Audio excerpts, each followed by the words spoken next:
Kaya ang pakiusap po namin, ideklara niya ng illegal ang mga ginagawa nila dahil pinagpipilitan nilang legal. At manduhan niyo na ang gobyernong ito na ibalik ang Presidente Duterte dito sapagkat kaya naman hong gawin yan. Pinakita na ng gobyernong ito na kaya nilang dalhin si Tevez kahit na natalo tayo sa extradition sa Timor-Leste.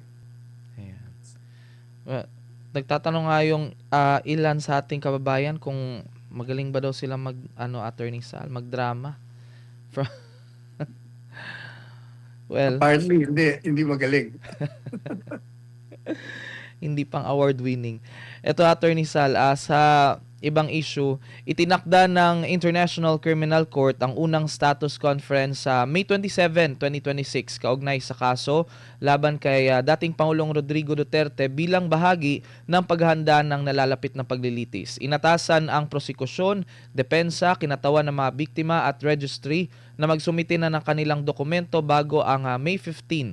Layunin ng hakbang na matukoy ang target na petsa ng paglilitis at ang lawak ng mga ebidensyang ihaharap. Inutusan ng prosekusyon na ilahad ang bilang ng mga testigo, oras ng testimonya at dami ng dokumentaryong ebidensya kabilang yung paggamit ng eksperto o video link testimony. Samantala, hinihingi rin ng mga hukom ang update sa patuloy na investigasyon, mga isyong may kinalaman sa pagsasalin at transcription at ang mga hakbang para sa proteksyon ng mga testigo tulad ng reduction at delayed disclosure. Recently lang din, Attorney Sal, ay nilahad din nila yung mga bagong hahawak na judge sa kaso sa ICC. Ano pang masasabi mo dito, Attorney? Well, excuse me. Ang iniisip ko po dyan, maliban pa sa mga sinabi ko na at babalikan natin maya-maya, yung mga bagong judges, sana, hopefully, kakaiba ang takbo ng mga utak nito. Hindi kagaya doon sa pre-trial chamber na talagang pre-judge na nila. Sana kakaiba ang kanilang gagawing pagsusuri sa kawalan hindi ebidensya, sa kawalan ng ebidensya. Kasi gaya ho ng sinabi natin, ito, sasabihin na naman natin, hindi ba, itong programang ito, ang una nagsabi, na yung ICC, pagpipilitan nila na may jurisdiction sila. Diba na-deny? Sabi natin, wala yan. Sigurado na yan, deny. Deny na. Tapos doon sa confirmation of charges, di ba? Tinanong din tayo ng huling araw, nandun tayo sa daig. Sabi natin, kung batay lang sa ebidensya, dismiss ka agad yan. Walang court na magkukumpirma ng mga demanda na wala namang batayan. Kasi sabi natin, ang ebidensya nila batay lamang sa haka-haka, espekulasyon. Batay din sa hearsay, walang personal knowledge yung mga nagsasabi. O kaya double hearsay. Narinig lang kay ganito, narinig kay ganon.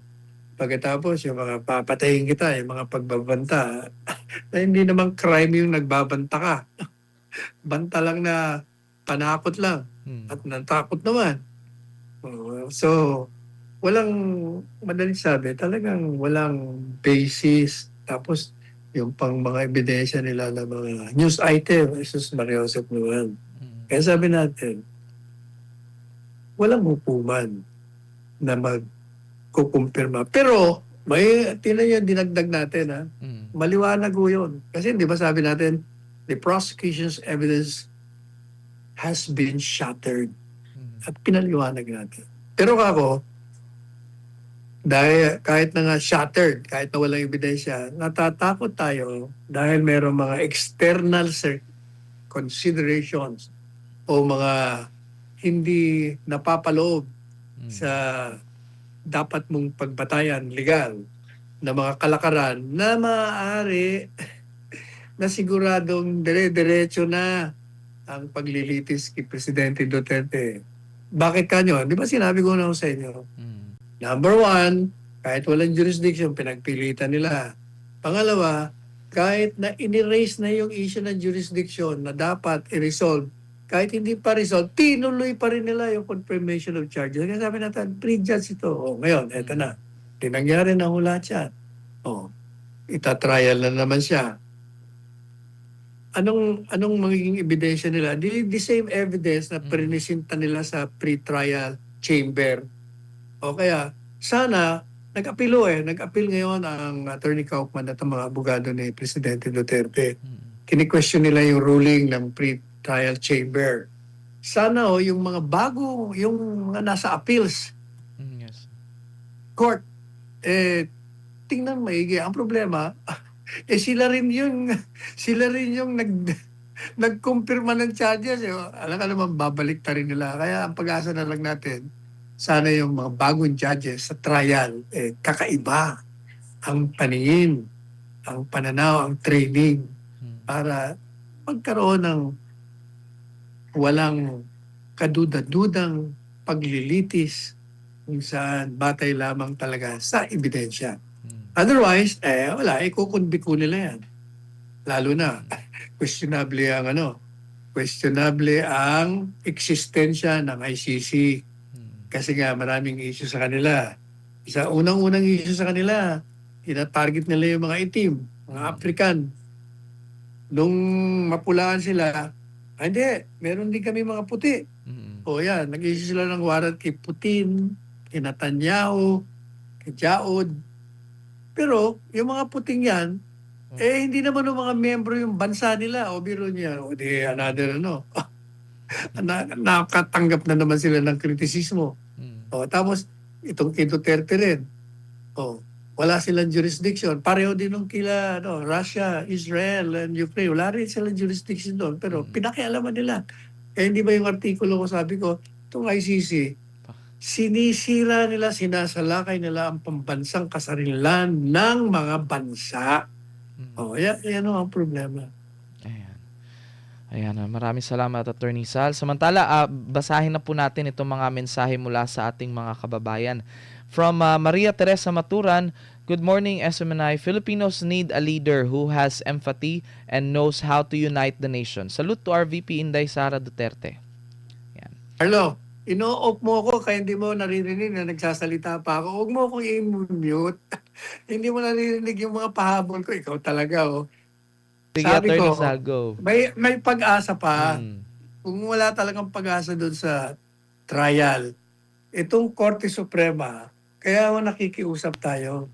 Sana i-resolve nyo na. Kayo na lang ang pag-asa ng sambayan ng Pilipino. Na i-resolve nyo na yung petition for a writ of habeas corpus. Sapagkat 1 taon mahigit na yan At alam naman natin, habang totoo na mga Nobel ang questions, pero klaro naman talagang illegal. Kaya ang pakiusap po namin, ideklara niya ng illegal ang mga ginagawa nila dahil pinagpipilitan nilang legal. At manduhan niyo na ang gobyernong ito na ibalik ang Presidente Duterte dito sapagkat kaya naman gawin yan. Pinakita na ng gobyernong ito na kaya nilang dalhin si Tebes kahit na natalo tayo sa extradition sa Timor-Leste. Ipinakita na rin ng Estados Unidos sa pamamagitan ni Trump at ng US Supreme Court. Kasi si Trump, dahil sa kanyang mahigpit na immigration policy, meron mo siyang pinatapon, in-expel na El Salvador na mamamayan staying illegally sa US, illegal pinatapon niya, nagreklamo sa hukuman, talo ang gobyerno US sa mababang hukuman, umakyat sa US Supreme Court. Anong sabi ng US Supreme Court? Mr. President, mali yung ginawa nyo. Kahit na illegally na pumasok yan dito, kailangan bigyan mo siya ng due process. Padaan mo sa batas. Kailangan dinggin mo para mapagtanggol niya sarili. Ganon din itong nangyari kay Duterte, di ba? Hindi nila binigyan ng due process. Dapat duman sa lokal na hukuman. Yun din nangyari doon sa El Salvador yan. Ano sabi ng US Supreme Court? Facilitate the return. Gawa mo ng paraan yan, ibalik mo yan. Anong ginawa ni Trump? Ibinalik.